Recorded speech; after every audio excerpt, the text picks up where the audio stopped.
Hello, listeners. Welcome to another episode of the Naked Coach Collective podcast. I have a very, very special guest today, and his name is Luke Voulgarakis. He is the founder of LV Life Wellbeing Centre, which is right in the middle of the community in Fareham in Hampshire. Luke strongly believes that well-being should be accessible to all, and he has created this hub in the heart of the community. And that's what drew me to him, actually. So I've met him at this centre and absolutely love everything about his ethos. He's a yoga teacher, and he's spent 16 years pursuing both the spiritual and practical methods of improving physical, mental, and emotional health. He began his business in 2018 in alignment with the adoption of his first child. This is when he left his corporate career to engage in a more meaningful and fulfilling way of life. He's met many hurdles along this path, but has proven that tenacity and desire, and I'm sure he'll agree, heart has been successful to achieving his dreams. Welcome, Luke. Thank you Thank for being you. here with me today. Nice to see you, and well done for pronouncing my name correctly. It's not easy. I may have been practicing. Good job. Yeah. Thank you. So it's lovely to have you here. And I mean, we met very recently, a little bit of background on us. I attended one of your singing bowls healing sessions at the Wellbeing Centre. And it just really made me feel so good. It made me feel so included. You made me feel included. And it felt like I could feel your community, what you were building there. So I know we've got lots to go through, but why don't you just start by telling us a little bit about you? My favorite subject. Like, oh, yeah. Yeah. So I love the intro. Thank you for doing that, because I think you really summarized exactly my mission. So a bit about me. I'm 40. I have a husband, and we have 2 adopted children. And I left the corporate world in the pursuit of that. My whole thing for I think I said 16 years, about something around that time. I've been pursuing this kind of, I can use the word spiritual, but I don't always, I think sometimes that word's a bit overused. But I've been pursuing this way of life that's more meaningful. Perhaps meaningful is a better word. And I was in a corporate career doing that, and alongside. But there became a point where I was like, you know what? The more I focus on what's meaningful to me, the more I realize what the dream that I'm currently chasing, which at the time was a corporate career in HR, which I did for 13 years, that wasn't meaningful. That wasn't fulfilling. That wasn't like adding good to the world. At least I didn't feel that way, Perhaps it did in pockets, but I mean, we all know HR is the bad news department, right? So I just never felt fulfilled, or like I was contributing to the world in a way that was meaningful.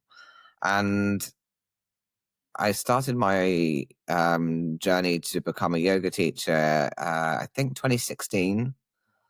And I did 2 years of study for that, for the first part, which was 200 hours. And then I did a further year later on for 500 hours, because I didn't want to just like go on a weekend course and get this thing and go and teach at gyms or whatever. I mean, people want to do that, that's fine. But I needed to understand something more deeply, more passionately. I needed to understand that, and yoga is my trade, really. Yoga is a philosophy and a way of life. It's not just an exercise class you go to for an hour a week. And so as I delve into that, and I start just like exploring myself and pulling all this stuff out of myself, like, oh wow, I didn't even know this. I got all this new self-awareness. I've got like all of these things coming up, and it was a real transformative couple of years. And then we just got married, decided to adopt, and it just all like as if it were universally timed. Wow. And so, our adoption happened the same month that I qualified as a yoga teacher. Oh, beautiful. And then of course I went on then my adoption leave from work, and I opened a studio. Well, I was kind of invited into a studio actually. Somebody else connected me with somebody who had a studio, and we shared for a while. Um, and again, it all just was universally timed. And so there's a big part of that process where I was like, wow, this is clearly meant to be, because all of this stuff wouldn't have just aligned if I wasn't supposed to pursue that path. And I was so desperate to get out of the HR field. I was so desperate to get out of corporate life. And do you know what? If I'd have stayed in it, if I'd have gone back after my adoption leave, like I was leaving at 5 in the morning and I was getting home at 6, 7 p.m. And I was like, I never would have got to see my kids anyway. I just would have seen them on the weekends. And what's the point of adopting a child if I'm not going to see them? And so, I mean, I'm totally pro-choice. Like, if people want to go out there and have careers and have children, you do you crack on. It's not a judgment of other people, but that's not what I wanted. I didn't want to adopt children and then only see them on the weekends. Yeah. That was never my dream or my goal. And so, yeah, this just all fell into place very nicely. Although I'm sure as we go through this conversation, you're going to understand about some of those hurdles that perhaps weren't so nice. You said a few things there. I love your story. You talked about that being aligned, your Mhm. adoption and your yoga and everything coming together. Um, how do you think, how important was it for you to be aware that this was happening like that for you? Because I know it, I'm a little bit older than you, and it's taken me a little bit longer to get to this stage, but I feel when I see things that are aligned, I'm noticing them more. I never used to, and I'm sure things have been aligned in my past that I've completely missed, right? But how did you recognize that this was your moment? This was happening for you? I think firstly, I want to touch on age. I think, and I've only really recently come to this realization that I'm incredibly lucky to have discovered this mindset at such a young age, like in my 20s. Most people, typically because it's my client base, don't come to this until they're generally speaking empty nesters. Um, and that's kind of the majority of my client base, because I guess you go through the rigmarole of life and having children, and then when they grow up and move out, you're like, oh, now I've got time to think about myself and who am I Yes. and what is Yes. this, And so firstly, I think I'm really lucky to have approached it at a young age. um I'm also really lucky, but this is going to sound wrong to say that I'm really lucky, because it's really very unlucky. I lost my dad when he was 59 and I was 28. Um, and so in that process, I also realized, like, I've got to start living life the way I want to on my terms. And so that was another big um, catalyst for my Yes. drive, right? And I probably wouldn't be where I was now if that hadn't have happened. And so, if anything, I can kind of thank him for that journey. And also, he was self-employed his whole life, and so was my mum. So it's kind of inevitable that I was going to end up self-employed anyway. And so there's those things, but they then contribute to, well, now I'm looking at the world. Now I'm looking at myself. Now I'm looking at things. I've got my eyes open and I'm seeing stuff and I'm striving for something and I've got a vision and a dream and a goal. And so then you do notice. And I think that's when you notice, because you have your eyes open and you're looking for it. Yeah. But the whole time that you are kind of in the rigmarole of life, let's use the term rat race or whatever, or you're just caught up in the busyness of life and you're not stopping to pause, to think, to reflect, to look at yourself, to spend time with yourself, um, you're going to miss it. And I think that's why a lot of my clients come to me at that phase in their life where the main thing that they've been churning over has stopped, such as parenting or work or whatever. And then they've stopped and they've gone, oh, who am I? And so I'm really gifted to have been able to do that a lot younger than most. I totally agree, can identify with everything you said, especially around feelings about losing your father. And I've lost my father recently and I've recorded some episodes about that. But there's a lot of similarities in that. Them passing gives you a drive because I feel his spirit in me in that way. And it's, Yeah. pushing me. And I get that kind of echoed from you. Now, I just want to add a little mindset point at this point, because Mm. you talked about your client base being a little bit older. I identify with that. but I know that there's a mindset involved. Talk about your, if you would, your mindset of your client base who are that much older, because I know they can either be, I'm too old, what's the point? Or, okay, I've got a few years left, or I've got a lot of years left and I've got to make the most of it. I mean, at what stage do they come to you? I think most people come to me in panic, which doesn't sound great. But there is that kind of realization of, oh, my life is slipping away and I need to do something about it now. And that's either through something like adversity, such Mm, as losing somebody or life changing, or it's simply through age and going, oh, my joints are starting to hurt, or like I'm struggling with my mental in the world right now. I mean, everybody's struggling with their mental health, right? So that's a big mm, thing. Um, and I just think that people tend to come to me through some kind of, I don't want to use the term desperation, but definitely through some kind of realization of, oh God, I need to do something now. yeah. And also, it's really hard to get what you need through the NHS these days. It's a different system. Um, and that's not to diss the NHS. I think they do some amazing things. And I definitely, like, if I want surgery, if I need it, I want it. If I want the drugs, if I need them, I'm not anti any of that. Mm, Um, but I think it's harder and harder to get the right thing that you need, or to get to the root cause of issues, or mm, just to simply get through to get a phone call to get an appointment, right? And so I think people come to me in that need state. That's what I would say. yeah. And you embrace them like you did me, and I can actually really imagine how they feel coming to your center, being embraced by everything that it is and that it is represents, and the people there, the great team of people you have there as well. So Thank you. what made you go out alone? I know you said you had a partner to start with and you had a difference. What made you? Because, I mean, we are essentially a coaching podcast and we talk about all Mhm. things to do with coaching, delve into well-being, and also into the business of coaching. But you are in the business of having a well-being center and running it. And so my approach for today is a little bit based on how you run your business, how you get started in this world.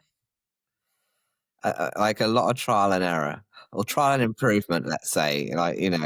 Um, oh gosh, that's a really big question, but it's very important. And funnily enough, I actually did a coaching qualification, and then I decided, oh, that's a lot of responsibility. That's not for me.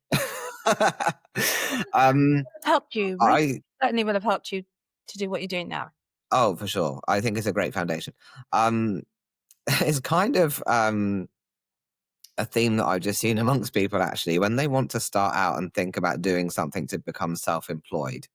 Mm, They pick a thing. And so, in the woo-woo world, let's call it, everybody goes and does Reiki, right? And I did the same. And I tried to become a Reiki practitioner. I was like, I'm going to do this full time, and I'm going to get like 40 clients a week, and it's going to be amazing. That just doesn't happen.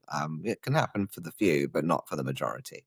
mm, Um, but that gave me a stepping stone, and that gave me a drive and an urge, right? And so I think most people that come into business, in my observation, they don't always end up doing the thing that they started with. mm, But you have to start somewhere. It's like when you go to college or university, isn't it? Most people, there's some crazy statistic like 70% of people that went to uni don't actually do a job in their field, like in their degree.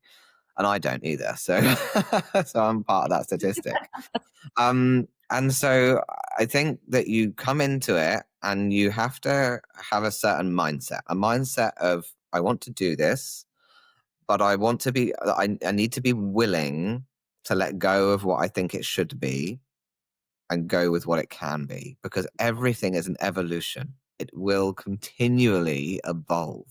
And some of the adversities I've been through with this business, which we're going to come on to, I'm sure. But I'm not at the point when I started the business. It's not the same business that I originally intended. And this was prior to my yoga training that I thought I was going to do Reiki all the time, right? right. And then the next thing was, I'm going to do coaching. And so I get that qualification under my belt and I do a little bit and I'm like, oh, I'm not sure either. And so you have to be willing to just keep evolving and keep trying and keep doing. I think the thing is, you need to go, do I want to be self employed? Good question. Yeah. And then that's the goal. Because there are so many people also that become self-employed, but don't actually enjoy the self-employment aspect of it. And then end up staying in permanent employment and just dabbling with a little bit of on the side work. And Yeah. so for me, I'm like, no, I need one of my fundamental things was I didn't want to be employed. Was struggling so hard in the corporate world, not with the work and the job, like I was doing great things and I was progressing really well, but I was struggling with the ethos and the morals and the 9 to 5, and it was never 9 to 5, and all of that stuff. I was struggling with that and the expectations of it all. And so my goal was ultimately to be self employed. And I've tried so many different iterations of that, and I think that that's important. Like I've even done I've done pyramid schemes or multi-level marketing or whatever you want to call them. Mm. I've done weight loss product. I've done everything, and it's really finding through that the determination and the drive what's going to stick and what's going to be the thing that you absolutely resonate and align with. And for most people, I don't think it's the first thing that they try. No, I would agree with you, and it Yeah, certainly was the case for me. But you say some very interesting points there, especially that it's a you've tried so many things, but you had to try those, and that yeah, is that's a thing that I've spoken about before as well. In the set, you can't be where you are right now without having had all of those experiences, and they absolutely. didn't work out to bring you to this point. Yeah, And so, your level of expertise grew with every single experience and everything you tried, even though it wasn't a direct, may mm, not have been a direct correlation at the time. It all grew with you to this point. And so, okay, so you said about wanting to be self-employed. mhm, That was the fundamental starting point and the yeah, thing that led you through all of your endeavors. Coaches, I think a lot of coaches go into it without realizing that they're going to be self-employed, that they're going to have a business and business mind as well. I wanted to, I thought, oh, well, I'm going to be a coach and I'll just coach people. And I didn't realize it was going to be a business, even though I have a business background. I had a business quite a few yeah. years ago, before teaching. So I think I'm really grateful that you brought that point up. If you're going to be a coach, you are likely going to have to be your own boss. It's a whole thing. Like you have to put on so many hats. You have to have your marketing hat, your admin hat, your financial hat, your HR hat. You have to do the whole thing. You're a one-man band when you go self-employed, and you have to do everything. So where And did you find the challenges in that? daily, I still do. Of Um, course, yeah, of course. yeah, I think I have good business acumen, I would say, and I think that comes from being raised in a household with self-employed parents. Like I knew it's not rosy. Well, My parents knew I was academic growing up, whereas my brother wasn't so much. And so he went into the family business and they said to me, don't be self-employed, never be self-employed, go and get a proper career and a job and stability. And that was their goal for me and vision for me. And of course, that never worked out. I was never destined to be. Um, and so, oh God, what was the question? I went off on a tangent. I've forgotten the question. challenges. So you're setting you've got mind in your mind, right? I really Mhm, like this space. I want to have a wellbeing center that mhm. serves the community, that's accessible, and you've got this vision and you're hitting challenges from day Yes. one. Yeah. The challenges of doing the self-employment thing. Sorry, yes, I'm back on Mm. track. And so part of me that came naturally because of my background. Also being in HR, you learn a lot about businesses in general. Yeah. But I was always prepared to do that. I'm a good administrator. Like I'm fairly organized. I can be a bit scatty now the kids have come along. But generally speaking, I'm pretty good at admin. And so I think I just naturally had that stuff. And I think that's a really important thing to recognize in yourself. Can I naturally run a business, or is this going to be like pushing, like wading through cheek love a hill or whatever the phrase is? And it's about recognizing, am I actually fit to do this? Is it in my skill set? Is it in my wheelhouse to be self-employed? I can be a great coach, Reiki master, yoga teacher, whatever. But can I actually do the marketing, do the HR, do the admin, do the finances? Can I do that stuff? And you need to ask yourself that first. If you can't, Can you outsource it? Mm. That's another option. So you can still turn up and do your thing. Or do you need to just admit, actually, I'd be better working for somebody else, doing the thing that I love, but under the guise of somebody else, under the umbrella of somebody else, or going to an already established place and doing it there under their marketing, under their ethos, under their payment structure, you know? And so you really have to have honest conversations with yourself. Can I do this? And everything that it encompasses. Because I think most people don't think about that before going self employed. They just think about the thing that they're doing, which they love, and not the rest. You spend more time running a business than you do doing your business. A very good point. And I think, you have people who work within your center who might fit that mold. Would you say so? I Because would they say the want, majority. yeah, they just want to do their thing. So actually, you could find, for example, you could find a coach, me, right? It comes into your wellbeing center, and essentially we still work for ourselves, but we don't have to do all the marketing and everything around what you do for the center. So there's quite a good opportunity there for freelance, if you like, Mhm. self-employed, Reiki people, I don't know if you don't do massage there at that moment. No. We've had some massage people, and we've got somebody that currently does massage, but it's not a consistent offering now. Right, right. So, I mean, I know you do lots of meditations and these sorts of things, wonderful things like that. So now, in terms of your actual setup, what are your goals for your wellbeing center? I think, and you've already touched on this, community is at the heart of it. I think so many people in our community need access to well-being, probably now more than ever, Mhm. but don't necessarily have the financial means to do so. And so the well-being industry, if you go online, particularly on social media and things, it's really geared towards people with disposable income. Who has disposable income anymore? Like, I don't. Yeah. Um, the world is crazy. And honestly, it's harder to navigate the business environment now than it ever was, even through COVID. Um, that's not to say that I don't want to work with people with disposable income. Of course I do. I need to pay my bills. I need to have my own disposable income. But I still think that it should be accessible to the community. And so I work in this kind of hybrid model where we have offerings that are available to the community by free or donation. And sometimes they're at certain times of the year, like now we're doing self care summer. Mhm. Sometimes it's one class regularly a week. Sometimes it's a monthly class or workshop. But there's always something accessible to people out there that need it that can't access it because of the nature of the current economy. Um, and then the other half of the business is for money making, is for doing my passion and being able to continue to do that and earn myself an income. And which I want to say the biggest piece of advice and lesson that I've learned about being self employed is you have to be prepared to risk money. You have to be prepared to lose money for many years and for your business to meet hurdles and to not be the financial success overnight that you're expecting. Most self employed businesses go under in the first 5 years, and mine's gone under like 3 times now.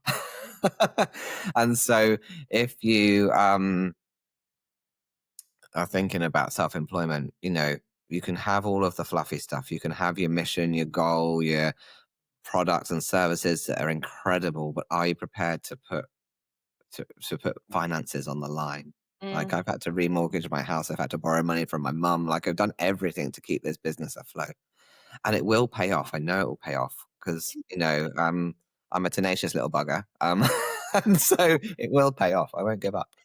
And so I've got this mission for the community, but I've also got this mission for my own freedom and the own lifestyle that I want. And so I've achieved the community part. I'm trying to achieve the other part now. It's so beautiful. I love that. And I just want to say congratulations because it is a lovely center and it's a lovely center to Yeah. visit. And in terms of the business, yeah, I heard this a while ago, this little saying, and so many times it's come into my head recently. It takes 6 years to be an overnight success. So, Yeah. And then some. and then some in more cases. So Yeah. you have to, it goes right, circles right back to having that goal and that vision Mhm. really fixed. You want to be self-employed. You want to, your deep down desire is to do the thing that you're doing and make it Yeah. work and pay for you. So of Yeah, course you've got to make absolutely. it pay. I would do what I do day in, day out for free for anybody if I leave any money to eat and live, Yeah, I've always I use the analogy, if you say to somebody, if you won the lottery, would you go back to work tomorrow? Mm, Most people wouldn't. And for me, firstly, that suggests that most people are just misaligned. They're in the wrong place mm, doing the wrong thing. agreed. But most people will never come out of that. So I've stopped trying to, kind of bang on that door and get people to realize, because the majority of people aren't going to change that. But for those that do, I'm like, I'm here now. And if I won the lottery, I would still come back to work tomorrow. Yeah. I might employ a business manager. Don't get me wrong. Yeah, but Yeah. you'd still essentially do that thing that you Yeah. love, and Yeah. that's what I would love for everybody. That is such a good feeling. I mean, I feel finally I'm probably at that stage as well. I would do it for love, if you like. Yeah. Um, Now, tell me, so far, you've built this business, you've had all this experience, you've tried lots of things. Um, the LV Life Centre is beautiful, it's thriving, it's getting there, and it's growing. Um, what other visions have you got for yourself? God, so many. I'm one of those people that's always got like a million dreams, I love it. and they change so frequently as well. I mean, consistently, the theme is the same, but I've always got these different visions and different goals. Like, I've had this one vision where we create like the LV Life Wellbeing Centre as it is, but under like a massive roof, like where you could go in and you could get like loads of you could have like a shopping market in there, but it's all local traders selling local products, good quality, like organic stuff, really ethical stuff.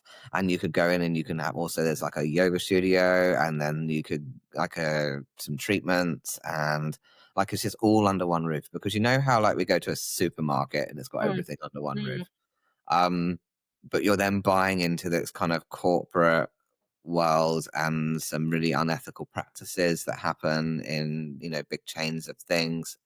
And I'm like, maybe you could get everything local but under one roof, and but everything that serves your well-being. And like, I love that concept. you blow me away a little bit. That's actually phenomenal, and I'm surprised it hasn't been done yet. Right. I just think there's a real market for it, because I used to, before we had kids, we would go to our local village, Mm, and we would go to the greengrocers and the butchers and the bakers, and we would buy all of the stuff, right? But then when you'd push in around a buggy, like, it just gets difficult. And so I've ended up back in the supermarkets, and now we're just habitually back in the supermarkets. But like, what if you could create that supermarket, but it's all local traders? I think there's a proper market for that. I think people more and more are going local. Yeah. They want to support people who work in their, who are trying to have businesses Mhm. in their local environment. They want to have a face to face. We went so online with COVID, and everything was online, online, online. Um, and s- I mean, I'm speaking from experience. I know for me, having that face to face contact again is so important. So to be able to go somewhere and buy good groceries and have a treatment of some sort, feel something that is bigger than myself, I think Yeah. it's lovely. So I have you love got it. a plan? Sorry, go ahead. No, I don't have the money. Um, so my plan is to win the lottery and make that happen. But like, it would make it so good, and like, you could have a community cafe in there and all sorts. Like, I just have this. Like, when I had this vision, I was sat in a car dealership waiting to be served at the service desk, and I'm looking around. I'm like, oh, this would be a really good idea for this space. Um, Oh, right. and it just kind of came to me, and I've been holding that vision for a while. So yeah, I love that, but I mean, that's a huge cost to do that. That's a big undertaking. But that's a great goal. Like even if that doesn't come into fruition, just to have like an expansive vision of what I'm doing now, like it's like a fantastic next step, right? How important is it for you to have that expansive vision? And how important is it for you to, now you've got young children, to give them that as well? I don't do status quo. Nice. Like I just can't. I can't not dream. Like, what is the point if you're not aspiring to do something? I'm not a plodder. I'm not just going to plod along in life and wait till I retire and then try and enjoy it. Like, my dad never got to retire and enjoy life, and he worked like 90-hour weeks trying to get to that point, Mm. and it never happened. It never came. And so I'm just not going to plod along in life with no goals and no dreams and no ambitions. And I think for my kids, particularly, and my husband is the same, like, we don't have expectations of them. We're not going to be like, okay, so you must go to school and get good grades and then go and do this thing at college or uni and then have this career or like, like, why do they ask children what they want to be when they grow up? Even my children who are 4 and 8 currently, like we have these review meetings at school because of their backgrounds. And in that review meeting, they're asking my 4-year-old what she wants to be when she grows up. And she's like, "A unicorn?" I'm like, "Yes, Yes. be a unicorn." Like, why are they asking children these things? Why do we get to year 9 at school and have to pick options for our career path for the future? Yeah. I remember talking to the career counselor lady at school, and she was like, "What do you want to do with your life?" I was like, "I don't know, office job." And then what did I do for like the 13 years of my career? Office job. Mm. Like, why are they just putting this pressure on these children? So I will not do that to my kids. I'm like, what excites you? What massive dreams do you have, even if they're not realistic? And like, what steps can you take towards that? And so if my massive dream is this big, like all under one roof venue, great. I'm already doing it just in a smaller container, right? I'm already doing it. And so, like, I've got a massive dream, and I've scaled it down to something realistic, and I'll just see if I can make it get bigger and bigger and bigger as life goes on. Perfect. That is the that's the essential part of dream building, if you like. Mm. And you have to have this big dream, because otherwise you wouldn't do anything. You wouldn't move forward. And where they say to children, "What do you want to be?" I hadn't really thought about it in that way at all. But I as you were speaking, I'm thinking this is instilling limiting beliefs in our children. Because when you put a boundary on, well, I have an office job, you're putting a boundary on it. Yeah. And all of a sudden, the ability to think outside that is diminished. So I love that approach, of not asking children to limit Yeah. themselves when they're younger. Beautiful. I love it. And I mean, there's I know because I worked in schools for so many years. I know that is yeah. definitely happens all the time. And there are so many ways to be successful in the world. And if you look at like the most inspiring entrepreneurs out there, most of them didn't get qualifications. Most of them had massive adversities. Most of them failed over and over and over and over and over again. And I'm like, great, I'm just in that process. You Yeah, know? and you're in good company. You're Yeah. in good company. I mean, you have to have a little bit of adversity to really enjoy the benefits when you get them. Absolutely. And do you know what? And that's another thing I think for my kids. There's no perfect way to raise a child, and no child is going to have a perfect experience throughout their life. And wouldn't they be the most boring, irritating people you've ever met if they grew up with everything perfect? There's this obsession with parenting to do it so perfectly. But life is not perfect. And we need resilience and like we need adversity and we need things to propel us and to drive us. Mm, And so, like, I would think we really just need to reevaluate. The whole world needs to reevaluate how we communicate with children growing up. And that one example of being asked at school, "What do you want to do when you grow up?" is one small example of the way that we could do better for our children. mm. I think it comes from a good place, though. I think as an adult asking that question, if they were to evaluate why they ask it, it's to show interest. It's to encourage a child to think bigger than themselves. But I think your approach that says, well, actually, it's not relevant, it's not even appropriate to ask because you're limiting, is a really interesting. I shall be much more careful about how I speak and ask questions of young people. But I know with my own daughter, who's now 23, she's changed her ideas so many times. But then I have a niece who knew exactly from almost the minute she was born what she wanted to be, and is doing that now. So you see that everybody. What I'm trying to say is that they're all very individual. I think that's a great recognition to have. No one person's path is going to be the same as another. No, And no, you are right. There are people out there who are born knowing what they want to do. I know. I'm so curious. I wish that was me. No, it certainly wasn't me. Now, I want to ask you. Okay, a couple of questions left. Actually, first of all, what haven't I asked you? Should we talk about the adversities that I've come across in this process? Some of the failures? Not specifically. I think we had a blanket conversation. Yeah, if you'd like to talk about, something specific that you think has moved you forward, yeah, let's do it. Okay, this might be a bit woe is me, but I think it's important to understand the things that crop up that you just don't expect, and then you get to these shift points where it's like make or break. Do I continue? Do I give in? Right. And I cannot tell you the amount of times I've almost given in. And so if I just briefly summarize a few of the things, right? So firstly, I had a studio. I was introduced to somebody and we had our own separate businesses, but we shared this venue. That was actually pretty good. And we worked really well together. But she went out of business. So she had that moment of, can I continue doing this or can I not? Mm. And so her choice was to retreat, to back out, and she went back into employment. I then had to go find another studio and I opened it and I renovated it, sorry, for months. And then I came to open 21st of March, 2020, the weekend of the first lockdown, and then didn't open.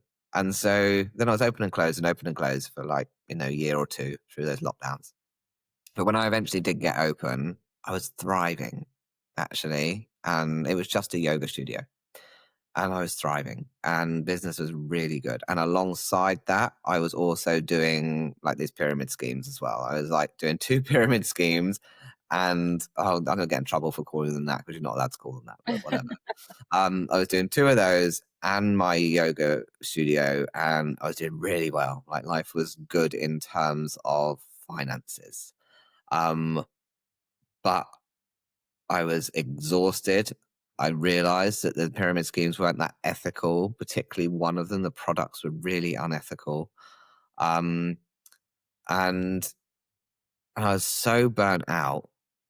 And the universe was like, hello, I'm going to do something about this. And I fell down one step going to get the Hoover when I was cleaning the studio. And I broke 7 bones. I was in hospital for 2 weeks. I was in a wheelchair for 4 months. And I was out of commission for 13 months. And so I lost my business in that time. And then when I got back on my feet, quite literally, I then opened a really tiny little space in the same building that I'm in now, but downstairs. Mhm. Because I just literally had to get out of the house. I'd been sat in the house for over a year. I was beyond done in and I needed to escape. And this place was relatively cheap to rent. And I was like, you know what? I'm just going to get out and I'm going to dip my toes in the water again. But I'm not going to do yoga. I'm going to do maybe a little bit of yoga, but some other stuff. And I got all the well-being services that I've kind of qualified for over the years. And I put them under one umbrella and stuck them in this little building. And then I had a wobble because I wasn't making any money. And I nearly took a job. So I had a job interview lined up. Wow. Okay. It was relatively good chances I'd have got it. And I pulled out at the last minute and I was like, I cannot do this to myself. And then the people that own the building upstairs said, we have this bigger venue upstairs in the building. We'd like you to have it. And I was like, oh, no, no, no, no. And so I turned it down 3 times. Oh gosh. The universe was like, come on, Luke, they keep offering it to you. So the 4th time, I was like, all right, okay. I negotiated a bit with the rent and I took it on. And that's what we have now, right? But the universe kept intervening. The moral of the story here is that the universe kept intervening, Yeah. right? And it was just trying to keep course correcting me to the right thing. And every time I was going off track, it was like, no, no, no, this way. And so there's absolute trust and faith that you have to have that the universe is pushing you in the right direction, but you need to notice it, Yeah. you know? And so I think that's the moral of the story there. That's Thank you for sharing that. That was really insightful, actually, because you struggled. It's easy to sit here and listen to you. You know, you've got what you want. You're at a good place, and think it's all come very easily. But no, there's always adversity along the way to self-employment success, Yeah. and that success doesn't actually only have to be financial. It's, you know, emotional, mental, Yeah. and hearty success. So congratulations. I know you're going to do amazing things going forward, and I'm really excited to be part of that, if in any small way, with you. So before we go, right, um, you've given a lot of advice in this session, and I'm really grateful, and I'm sure our listeners will have got a lot from this already. Is there any last little bit of encouragement, information, just something to get a budding solo entrepreneur, business person, well-being in the well-being world I going? think know yourself. Be Mm. really honest with yourself. What does it take to be self employed? And that is the ability to risk money, tenacity to push through adversity, and a lot of different hats to run a business. Know yourself, know your limitations, know your strengths, know your weaknesses, and plan for those things. Be really honest with yourself. If you can cope with all of those things, go for it. If you can't, outsource them or don't do it, would be my advice. But be Lovely. really honest with yourself. You have to have such a high level of self awareness when you go into self employment. Wonderful. Wonderful. Thank you so much. Thank Thank you. you. It's been such a pleasure and an honor speaking with you. Thank you for your candidness and your openness, and uh, links to the Wellbeing Centre and Luke, and finding out more information about him will be in the show notes. And so thank you for listening. Until next time. We have a sign off. Come on, Luke, do it with us. So we I- say, until next time, be there, be bare, and be naked. You think you can do that with us? Come on. Okay, okay. Until next time, be there, be bare, be naked. Thank you.